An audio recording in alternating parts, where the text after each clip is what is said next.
AC circuit सुनते ही students confuse हो जाते हैं, लेकिन MHTCET में इस चैप्टर से लिमिटेड और स्कोरिंग क्वेश्चंस आते हैं। तो चलिए एसी सर्क्यूट्स को सिंपल तरीके से समझते हैं। सबसे पहले एसी करंट समझो। एसी करंट का मैग्नीट्यूड टाइम के साथ चेंज होता है।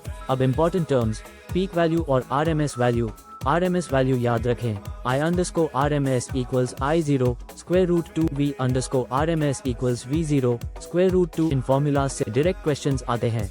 अब रेजिस्टेंस वाले एसी सर्किट में वोल्टेज और करंट सेम फेज में होते हैं। Power formula P equals V_RMS times I_RMS। अब इंडक्टर और कैपेसिटर की बात, इंडक्टर में करंट वोल्टेज से पीछे रहता है, कैपेसिटर में करंट वोल्टेज से आगे रहता है। इस कॉन्सेप्ट से फेज बेस्ड MCQs पूछे जाते हैं। कॉमन मिस्टेक क्या होती है? स्टूडेंट्स फेज रिलेशन मिक्स कर देते हैं। एग्जाम में फेजर डायग्राम याद रखना बहुत हेल्प करता है।